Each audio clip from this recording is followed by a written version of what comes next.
রবিবার ছিল পণ্ডিত রঘুনাথ মুর্মুর শুভ জন্মদিন। আর 5টা বিশিষ্ট দিনের মতো এই বিশেষ দিনেও শ্রদ্ধার্ঘ্য জ্ঞাপন করল মেদিনীপুর পৌরসভা। মূলত এই দিন মেদিনীপুর পৌরসভার সভাকক্ষে একটি অনুষ্ঠানের আয়োজন করলেন মেদিনীপুর পৌরসভার চেয়ারম্যান সৌমেন খান।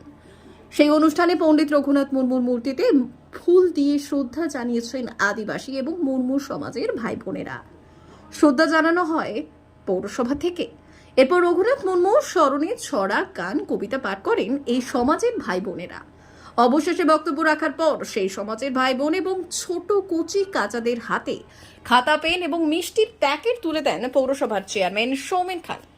এরই সঙ্গে সেই সব কচি কাচাদের মুখে হাসি ফোটাতে এক প্রস্থ নতুন জামা কাপড় তুলে দেওয়া হয়। বড় মহিলাদের শাড়ি, পুরুষদের জামা এবং ছোট কচি কাচাদের ছোট ছোট জামা কাপড় তুলে দেওয়া হয় পৌরসভার তরফ থেকে। এই বিষয়ে মেদিনীপুর পৌরসভার চেয়ারম্যান সৌমেন খান বললেন, আমরা মেদিনীপুর পৌরসভা থেকে আমাদের আদিবাসী ছেলে মেয়েদের হাতে বই, খাতা, পেন, নতুন জামা কাপড় এবং মায়েদের হাতে কিছু বস্ত্র, এইভাবেই আজকের দিনটি আমরা পালন করতে চাই।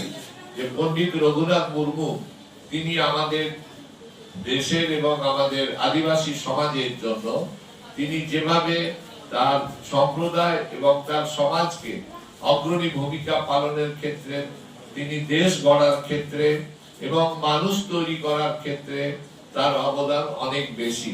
তাই সমস্ত আদিবাসী সমাজের প্রিয় ছাত্রছাত্রীদেরকে বলবো যে নিজেদেরকে প্রতিটি যে কোনো স্কুলে পড়াশোনা করতে হবে, মানুষ হতে হবে। আমাদের বাংলার মাননীয় মুখ্যমন্ত্রী মমতা বন্দ্যোপাধ্যায় তিনি সব সময় বিশেষ করে ছাত্রছাত্রীদের প্রতি এবং মায়েদের প্রতি অনেক যত্নবান। D news, Medinipur.